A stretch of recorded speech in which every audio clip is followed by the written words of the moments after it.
Hey, sorry for the slight delay, but welcome back to the Rambling Recap. Now, last time out, we were on Hookah International by Lancer Evo WRC, widely regarded by many as being the best track on GTA, asterisk prior to the creator update, but perhaps that's because they'd never driven a Lynx around it. Now, for a while, Mike made the most of his decent starting position and planned on driving around in first for as long as he could. He got the lead after Dr. Peppers flipped his car on that narrow freeway exit ramp, which is another piece of road that I just didn't like driving on. I still don't like driving on. For one thing, it's too narrow, and another thing, it's got to be those construction barriers sticking out at the most important part of the corner. Completely unpropped on Hookah International to make the impact with them any softer. I don't know, I myself voted Motorsport Los Santos, but I got a Hookah and a Lynx, and it lulled me into a sense of enjoyment as the race started well, but ultimately ended with that lasting taste of disappointment and a shitload of money spent on something I'll regret. So Hookah International really living up to its name there. Anyway, Mike was in the lead, but after a few mistakes, the consistent Swede A-Wes 7 came hurtling through the chicane and snatched it from him. Now, he got a completely free pass through the Zhodkiev crash early on at those aforementioned construction barriers. A-Wes pitted on the last lap, I believe, and got a relatively easy win, it has to be said. As Mike fell back, he lost out to Manny and Sean in his pit stop towards the end. So that's good stuff from Manny to finish as highly as he did, because he was tangling with me in that opening battle. So I certainly thought that he might have lost a fair bit of time there, but it seemed it didn't matter. Frink, Defiance and Zhod, strong drivers, they just kind of got lost in the middle somewhere in this race, while I fought off Dr. Peppers and BC Eagles guy to avoid being relegated. As if you couldn't already tell, my heart just wasn't in this one at all, and I had that overwhelming sense that things could only go downhill after my all-time high last race out in the Brawlers. Now, rather shockingly, Crazy Chris was set back by a few laggy incidents. Well, that's not the shocking part. He is from America, of course, and the lag is quite severe on his end. But it was shocking that he was making his own mistakes due to having woken up moments before the race, which ended up in Charles the King getting relegated. I'm sure Charles wasn't expecting that with a safe bet such as Crazy Chris. Macy got a fellow Nodo driver to drive for him, and that was Renevoir, who you saw quite a bit of in my highlights video until he face planted into my lagging Lynx. Not really a lot I can do about that, but I'm going to take shots again, because were that wall propped with a barge or a solid object to cover up the gaping holes, that probably wouldn't have happened. One of the most crucial corners to prop, in my opinion, to determine whether you're going to allow the drivers to go around that outside route or not. But nevertheless, what's done is done, and Macy has been relegated, along with Nima, who was being reserved for by Mamash Zamora X. He certainly found himself a focal point of Uchia's rant, and to address the point that he made in that rant, I agree. I shouldn't have accepted Mamash as such a late reserve, because it goes against everything that's intended for the race, especially in Division 1. That being that everyone is at least around the same skill level and at least practiced enough that they'll be able to pull off a clean start, and Mamash was one of the causes of an incident on that opening lap, so I can only apologise to Uchia for that decision. So what happened to Uchia? Well, he has since apologised for his outburst, and while there are absolutely no excuses for that kind of reaction, I kind of relate, because it came from a place of passion. He'd done so much practice. This guy was setting some of the fastest laps ahead of the race, so you go into a race like that with expectations of doing well, and then even after Zhodkiev crashed and the spin with Mamash Zamora taking him out, Uchia fought right back up to my rear bumper, as you saw in the highlights, and then of course the pedestrian I ran over scooped up his car into the air, and then after that he tangled with the steak sauce and got dumped off the freeway, and by that point it was absolutely game over. It was a collision that was nobody's fault. There was barely even contact on Steak Sauce's screen, but those classic GTA physics kicked in, turned Steak Sauce into Uchia and buried him. Absolutely buried him. Funny to look back on, but upsetting to remember Uchia's initial comments. But at the end, as a result of quitting the race, he too is going down to Division 2. Speaking of which, it was actually quite a dull race, particularly from Sam P. Sosa's perspective. For a great deal of the race, Sam Sosa was stuck in no man's land, eternally fifth. That was mainly due to Oracle and MC West having a straight hot lapping battle to the end on alternative pit strategies, which, rather evidently, MC West, going by Wests, won. Good game to both of you, and I hope your races weren't too lonely. Behind them was Ryan and Josh. Now, Ryan was learning as he went, so he fell back in the first half and then managed to catch up in the second, whereas I imagine J Beast was just pushing for those purple points, making the occasional mistake along the way. But with that, he becomes the first person to go from Division 4 to Division 1 in 3 consecutive races. Started from the bottom, now my whole team here, niggas. Oh, racism. I knew I'd be needing you again. Congratulations to you on that epic feat. Now, on to other news. There was a massive crash, another big crash in this division at that same unpropped corner with the gaps in the wall. Celtic hit the edge, and G-Gamer and 80 Horse were collateral damage, so all of their races were over pretty early on. Racing Benji was chasing Sam Sosa to the finish line, but the rather careless pitman Golub Shreko executed a pedestrian whose body lay on the racing line of Turn 1, and as if Turn 1 wasn't brutal enough already, both Sam Sosa and Benji hit this pedestrian, and Benji actually crashed from it. So, Golub Shreko, if you can't handle the boredom of being a pitman, please don't volunteer to do it. Thankfully, Benji didn't lose any positions from this incident and still managed to finish 6th. But his chances of overtaking Sam Sosa on the final lap were swept from beneath his feet. Or wheels, I guess. It was just a laggy day on GTA, and when you're participating from Australia, I imagine all the other cars are moving around more than Met Ryan after an energy drink, and this was the case of V which greatly aided his relegation. And of course, Division 2 wouldn't be complete without Digster completing his consistent fluctuation between D2 and D3. I found it particularly amusing that when I asked the guys to organise a reserve for Picano, they all immediately asked our resident screaming child from the waiting list, Jean. Trollolololol. But in the end, someone more credible actually drove for Picano, but I can't remember who it was. And it seems they weren't credible enough because they finished 13th and Picano is off to Division 3. Along with Gaming Easter Egg, who didn't show up, and Dawson, who has stepped out of Children of the Mountain. On to Division 3.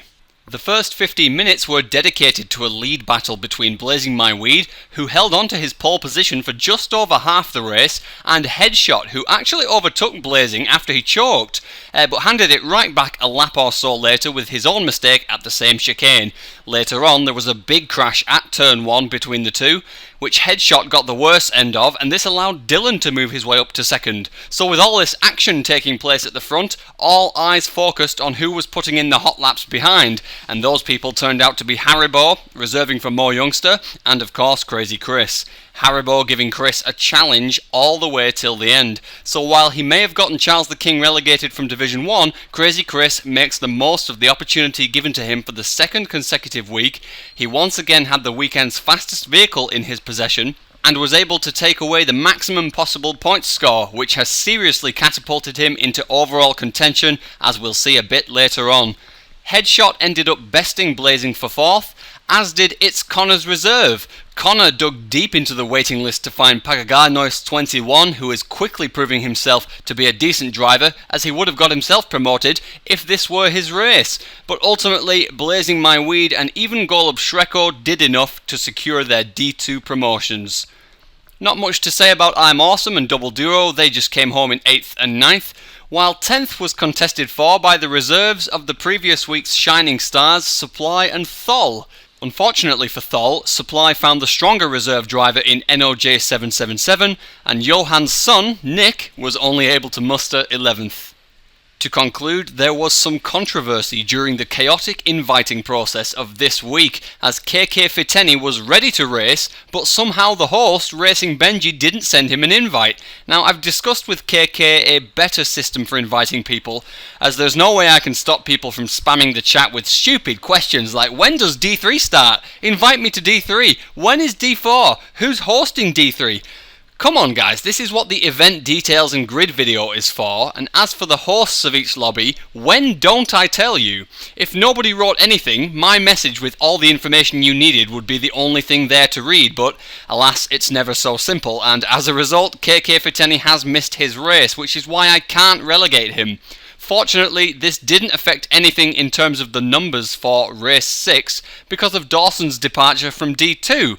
Funny how everything miraculously works itself out. I would have so many more problems if one little thing changed, but fortunately it's all worked itself out. The Gonzo couldn't race for similar reasons actually. His PS4 was playing up, but that hasn't passed as a reason for survival for others in the past, and he's ended up going down along with Rene Fun and Mini Temper, who didn't show.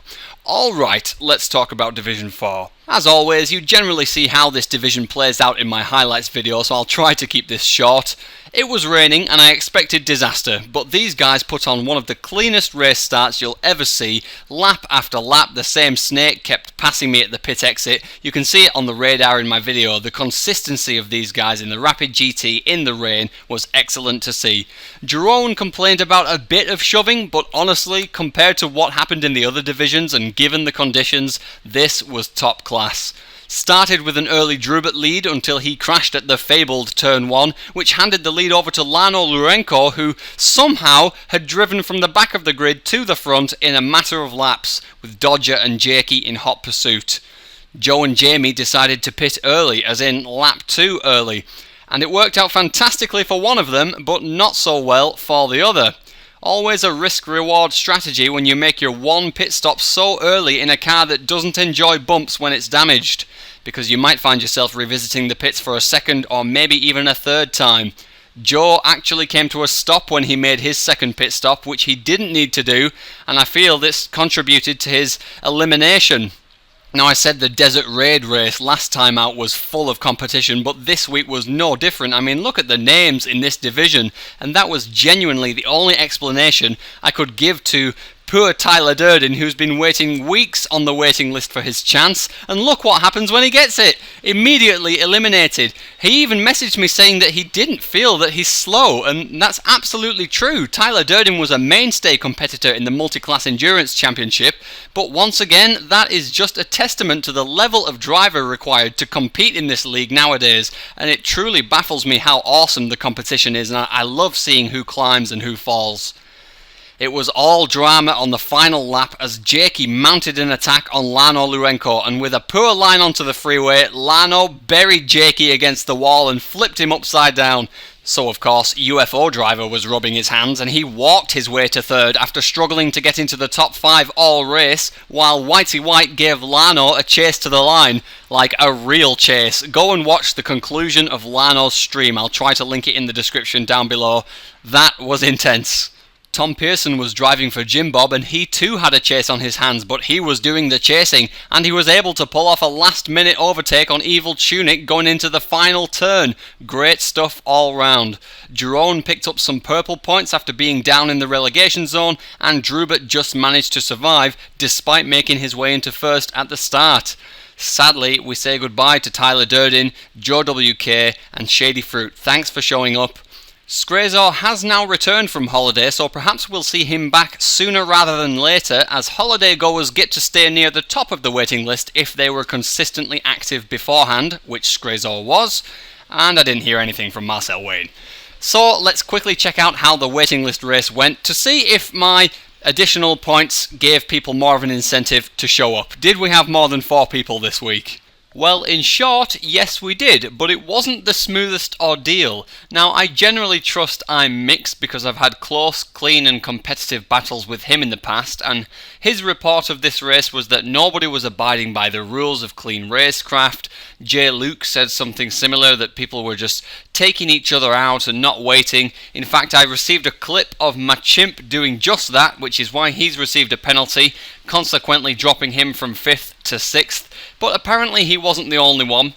However, T. Esper reportedly enjoyed the race in spite of its uncleanliness, and we've seen a new name emerge in the form of Nefarious, beating out a former Division 3 driver, My Coming Back, so that's good to see. Perhaps I was asking a bit much from the waiting list chat to organise this themselves without any involvement from me, but I just didn't have any time for it in this first week where we've had a few more people joining. I can confirm that last Sunday's waiting list race was a lot more organised thanks to Johansson and Josh AB, but we'll get to that in the next Rambling Recap. For now, let's see how miserable my Crusade is going for first in the overall standings. Well, first things first, congratulations to AWES7 because that lead is looking healthier than ever. This is now becoming the sort of dominant performance that Frink displayed in Season 1, and for me personally, I'm thrilled that we're not simply seeing a repeat winner here. What we are seeing is someone who has improved from last season, going out there each and every race and proving why he deserves to be called the best of this collection of drivers right now. Obviously Frink is still there and still a threat, but Wes certainly has a comfortable gap now, providing neither of them disconnect from any future races. I honestly don't know how I've hung on to third after my woeful performance. I assume the right people behind me scored the highest points. We've seen Mike, Sean, Frozen Wires and MC West all go over 100 points this week, so things are really heating up in the middle of Division 1. The big climbers though are Manny and Crazy Chris. Manny jumped from 8th to 4th, and Crazy Chris in the last 2 races alone has picked up 72 points. Now, the wheel has a plan for all of us, and it seems that that plan involves handing Chris the fastest vehicle every week so he can pocket filthy amounts of purple points on top of his victories. He only needs to finish top 5 in the next race to finally reach Division 1. On the flip side, Picano, he's a busy guy. I believe he was at a wedding during this race and his reserve didn't really do anything for him, so he's dropped at least 10 places. But yeah, for me, all eyes are on that battle between Manny in 4th and Shawnell in 11th because 19 points separating all those great drivers is nothing. I hope not to slip into the clutches of that battle and hope to hang on to 3rd for as long as I can. But if you were present at last Sunday's race 6, then you'll probably understand why that isn't going to pan out. Now, if you're off the table, fear not, I'm still counting your points. Lano Lurenko, for example, has 10 points right now, but it's just not enough to show up on this table just yet. Anyway, as usual, I'll let you browse the overall standings at your own leisure. Names are climbing and falling all the time, and it's interesting to observe. That'll be me for now, and I'll catch you in the highlights video for race 6 on Digs to Pop's Green Mile.